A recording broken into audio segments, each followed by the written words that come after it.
This is a production of PBS Charlotte.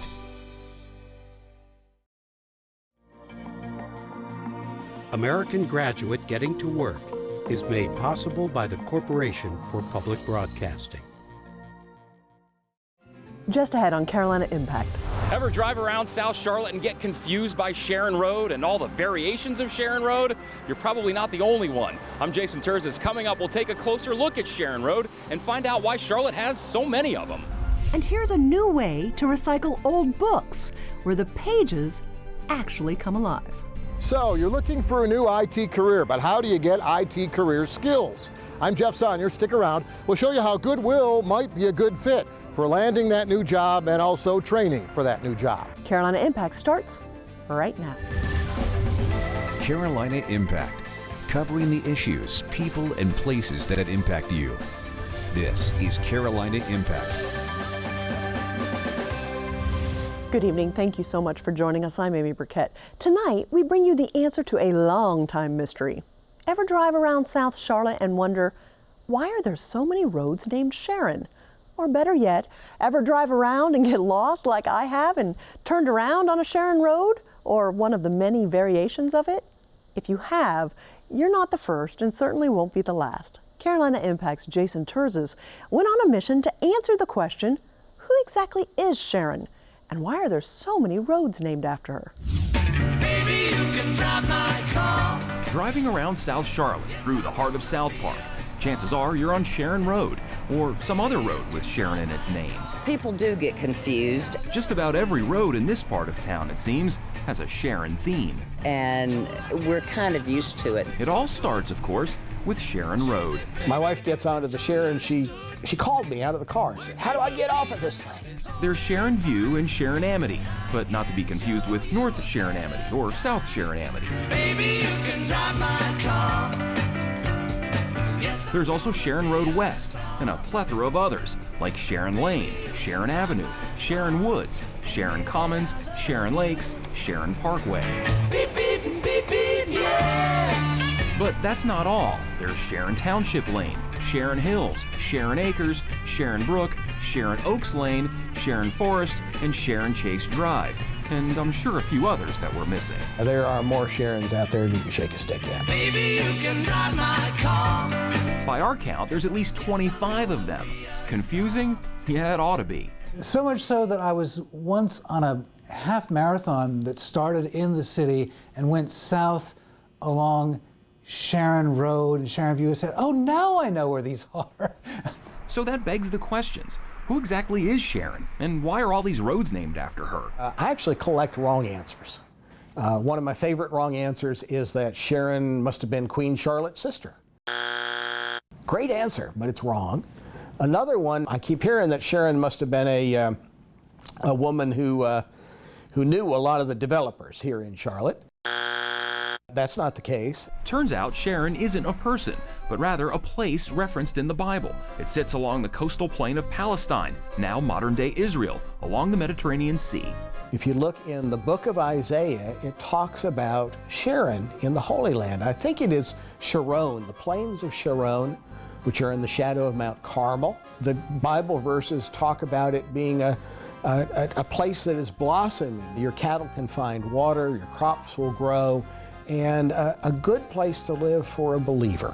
Many of Charlotte's early settlers in the 17 and 1800s were Scots-Irish Presbyterians. A group of people living in this area held a meeting in January of 1830 to decide whether they should try to form a church. They were hoping to create a kind of a paradise on earth, a farmer's paradise. They chose the name Sharon because Rose of Sharon in the Bible. In 1831, Sharon Presbyterian Church opened its doors. It dates back so far, a Revolutionary War soldier, Silas Alexander, is buried in the cemetery out back. It was an appropriate place, it was kind of a good omen to call a place Sharon, because it said this will be a place that will sustain us and that where we can stay indefinitely. I'm not sure if there was a road here. There were just little paths because there really wasn't anything in the area. It was all farms.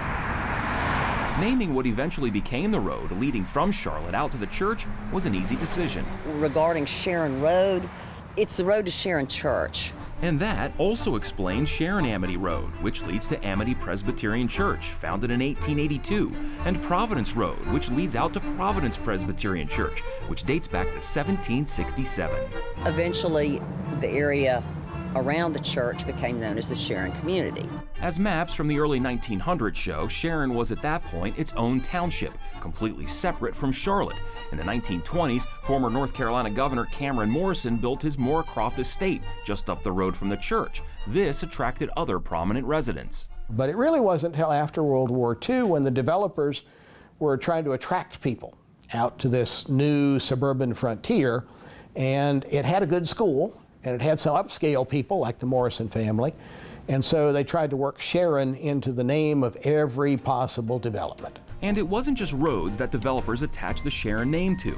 It's on everything from the Sharon Elementary School to the Sharon Towers Senior Living Community, Sharon Baptist Church, Sharon Commons Subdivision, Sharon View Federal Credit Union, Sharon Academy Child Development Center, Sharon Woods Subdivision, Sharon Lakes Shopping Plaza, Sharon Crossing Apartments, Sharon Lakes Animal Hospital, Sharon Ridge Apartments, Sharon Lakes Condos, Sharon Place Condos, Sharon Lakes Medical Associates, Sharon Chase Condos, Sharon Forest Subdivision, and the Sharon Memorial Park Cemetery. Sharon this, Sharon that, Sharon the other thing. With so many Sharons and other roads in town that had duplicate names, the city finally put a stop to it in the 1950s. The local police and firemen encountered problems finding the right address, and so this became a matter that came before the Charlotte Planning Commission. They ended up changing the names of 195 roads, so there were no two exact duplicates. Church members at Sharon Presbyterian have a sense of pride that their church, their community, has had such a lasting legacy on the development of the city. But if you've ever gotten mixed up on Sharon Road, don't feel badly. It could be worse. You could be in Atlanta, where there are 71 different Peachtree streets. Okay, we can talk a little more about it. I just love the concept that just when I thought we were bad enough with Sharon Road, I can feel good that at least I do not live in Atlanta. Well, yeah, I mean, it could be worse because it seems like every other street in Atlanta, if you've ever been down there, is got that peach tree attached to it. But yeah, and it is confusing here for a lot of people coming from out of town or that might be visiting or new to the area, because just when you think you've got Sharon Road down, and oh no, Sharon Road turns that way, because then that way, if what you think it's going to, then that turns into Quail Hollow, or it turns into something different. So it does get very confusing. It's happened to me many times. I found it interesting, the fact that it was named after communities. I had never guessed. My money was on the fact that it was Queen Charlotte's friend or sister. Well, that was a good answer, whoever came up with it, because you'd think everything's tied in with the Queen, and well, Sharon's got to be related to Charlotte somehow. But no, it does. It goes back to the Bible, which is really kind of neat to hear how it formed, and it does make sense then with like Providence Presbyterian Church and Sharon Presbyterian Church, how it was really the church communities that settled the area, and that's how the city developed. This is something that you've wanted to do for a long time, to tell this story, but also the concept that at least there won't be any more Sharons out there? Well, they finally put a cap on it, so at least you can't have another Sharon Road, but I still think people can get around those little bylaws or whatever and attach Sharon. That's why there's so many different names with it. They can attach it in a different way, you know, to put it on whether it's a new community or subdivision. So I still think developers, if they want to, they probably could. Jason Terzis, thanks so much for enlightening us today. Absolutely, my pleasure. We move from history to education now. Lots of high-tech firms in Charlotte hire lots of IT professionals. So if you're looking for work or maybe a career change, IT sounds like a great opportunity. Getting the training you need to fill the demand in this industry doesn't have to be pricey either. As part of our PBS Charlotte American Graduate Getting to Work series, Jeff Saunier shows us an option that fits every budget. Yeah, everybody knows that Goodwill is the place where you drive up and drop off those clothes that don't fit anymore, or that old sofa that used to be in the den. But here in Charlotte, Goodwill's not just a store anymore. In fact, coming here could be the place to launch that new high-tech career. In a sea of signs on busy Wilkinson Boulevard, here's one sign that stands out: free computer and IT training at Goodwill. If you want to check it, you can go back to your users and setup, right? Plus, help with your resume. So let's just talk it out. We don't have to know the exact wording or the exact formula. Even training for job interviews with real businesses. How would you go about testing? What is your strategy to test? Getting you ready for the real thing.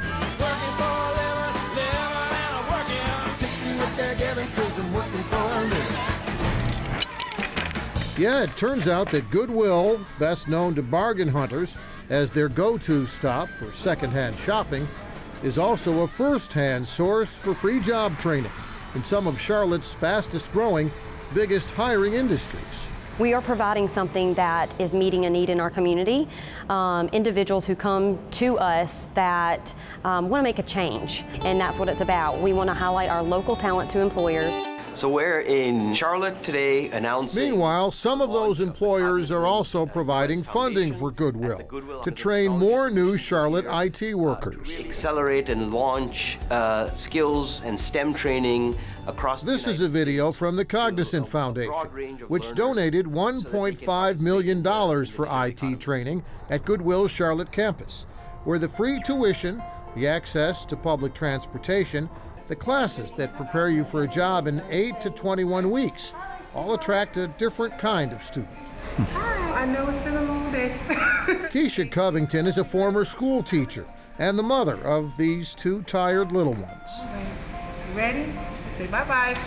Say bye-bye. Goodwill offering free childcare for Keisha's kids while she's in IT training and night classes that fit her young family's busy schedule. So I had a 1-year-old and I was 5 months pregnant when I started the program, and so going through that as working full-time, they are very, very, very, very adaptable, and they really, really help you. What are you hoping for in your next career, your new career? I want to be able to get into the IT field and actually work with websites. So this is not the end all, it's just the beginning. For Keisha, this night begins with a mock job interview. So when writing a defect, what would you say are important elements to include? Verify that, or...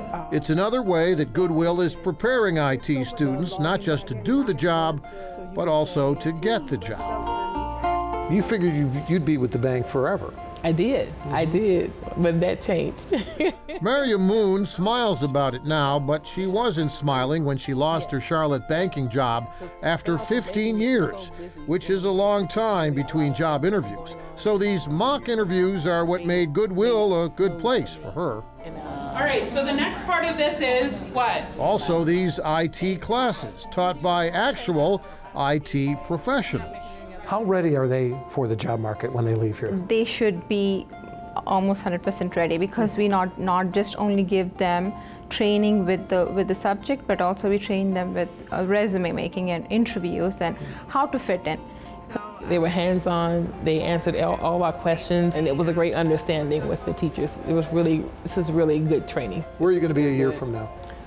I'm going to be employed. I'm going to be a QA, quality assurance analyst. I'm looking forward to it. That's a big smile. You know, yes. you know what's waiting for you, right? Yes, I do. I do. Yeah, these Goodwill IT students learning what secondhand shoppers have always known. That at Goodwill, if you know what you want and you find the right fit, I think I want this one instead of this one. well, you could wind up with something special. In this case, maybe that new high-tech job you've been looking for. And if you're working on your resume, well, here's more information on the IT training here at Goodwill. They offer courses in help desk support, quality assurance engineering, Salesforce administration, and also web development with employers ready to interview and hire once students at Goodwill graduate. Now, Goodwill says the average salary for IT careers here in Charlotte is about $50,000. That's according to the Charlotte Chamber. Starting salary for a software QA tester, $70,000. Starting salary for a Salesforce administrator, $80,000. Amy? Thanks so much, Jeff. Goodwill also says grants from Google, Cognizant, and other corporations will help them provide free training for over 800 students in advanced IT courses, with 4,000 more clients learning improved IT and digital skills at all Goodwill job resource centers across our region. Well, digital technology plays a big role in this next story, too. In the United States, approximately 1.7 million people live with limb loss. Modern technology has made huge advancements in making life easier for people using prosthetics. Carolina Impact Sheila Saints introduces us to a teen in Charlotte who now wields a superpower of sorts, her bionic arm. She's the first in North Carolina to get one.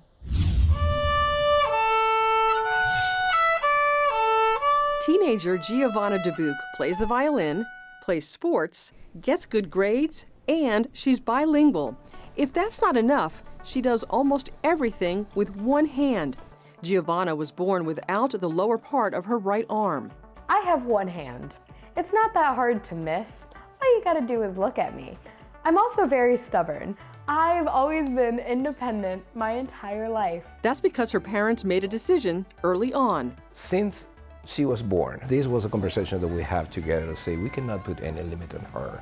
That was our first agreement, that we say we're not gonna put any limit on her. She have to continue growing the same with any other kid and just try things as everybody do. To me, it was almost like a relief that I would not have to be so protective of her, because she was already, you know, she had an innate personality that it made me feel that she would be fine. Now Giovanna has a cutting-edge solution to help her called a hero arm.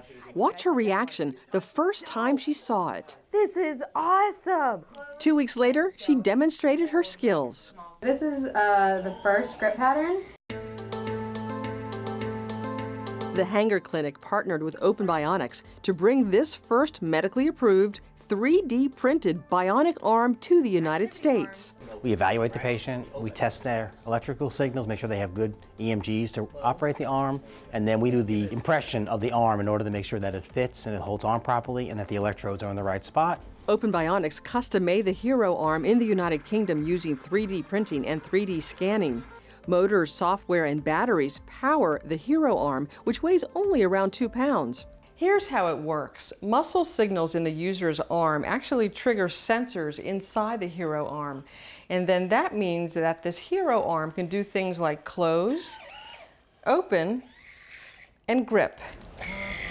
Which means she can fist bump her brother and grip items like Cheetos or oranges or the handlebars of a bike. Riding my bike is so much easier. Like, I will be up there and I'm not crooked anymore. It's so much easier because I don't have to brake as hard because I can push both like the same amount. We caught up with Giovanna a few months later. It's opened a new world of confidence. It's been absolutely amazing. It's interesting to see how more approachable, I guess, it makes me, because people are curious now. They're like, wow, I like your arm, please tell me about it. They're like more open to asking. It's a conversation starter, it's an icebreaker. Now that I'm in school, it's been very, very helpful. I used to have so much trouble holding something and having to write stuff down at the same time. It just makes stuff fly by. It's really improved like my being able to take notes.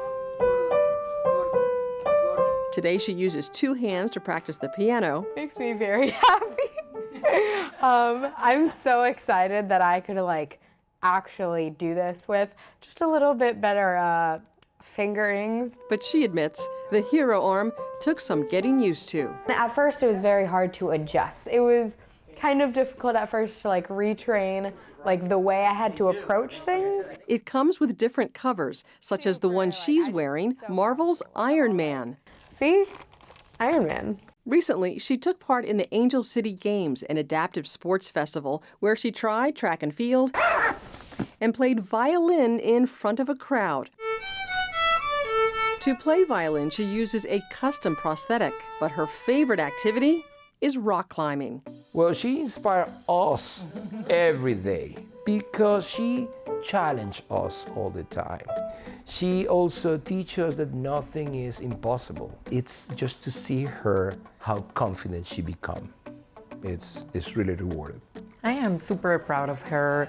I am proud not of the things that she has accomplished necessarily, because you know that's just like obvious. Giving up should not be an option. Don't give up. Don't ever just like stop just because it's too hard.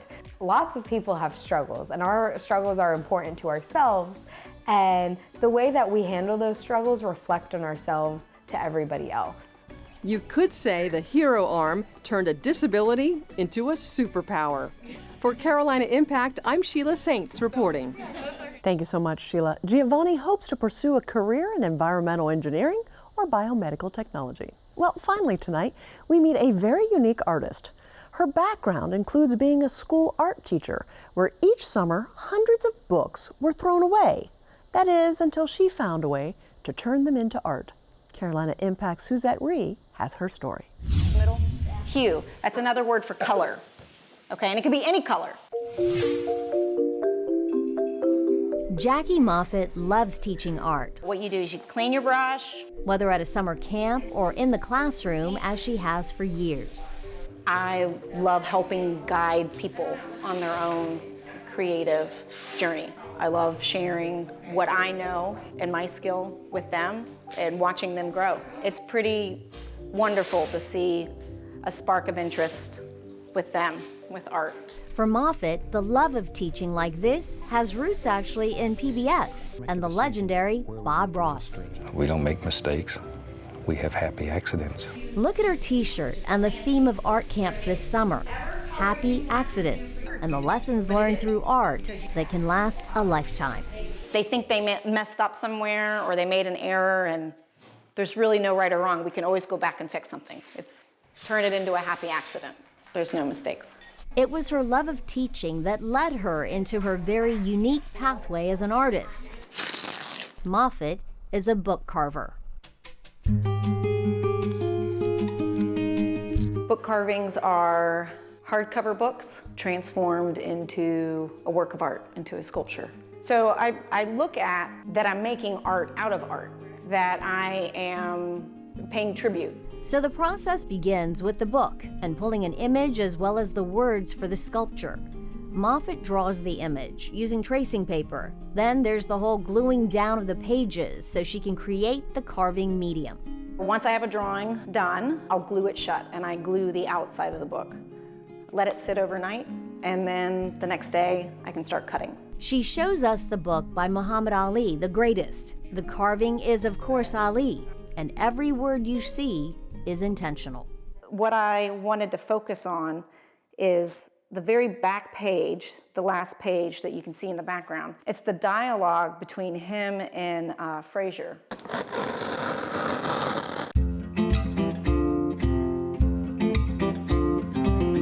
Here's another project where the carving is going to be a flower described in the book as growing in between the sidewalk and the asphalt, both a symbol of beauty and determination. Moffitt is carving the flower. Her system requires precision, patience, and passion for the art form. We all have this reading journey where books have connected to us at some point in our lives. It was in her school teaching days that Moffitt decided to repurpose books that were literally being thrown out.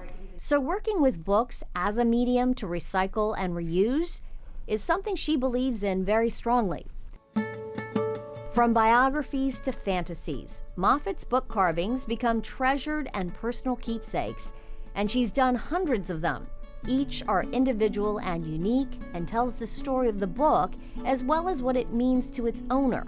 And the owners find her. Most of my work is commission-based, meaning that someone comes to me, wants a book done either for themselves or as a gift. And it could be a landscape, it could be a portrait, it could be, gosh, it could be anything. But it's always connected to the book. Books are kind of unique treasures to people. And for me to come in and take something that's really meaningful and special to a person and to create a piece of artwork out of it. It is indeed special, a true one-of-a-kind treasure, blending the world of books and its characters in a whole new way. For Carolina Impact, I'm Suzette Rhee reporting. Thanks so much, Suzette. If you want to see more of Jackie Moffitt's book carvings, please head to our website at pbscharlotte.org and go to our Carolina Impact page. That's all we have time for this evening. Thank you so much for joining us. We always appreciate your time and look forward to seeing you back here again next time on Carolina Impact. Good night, my friends.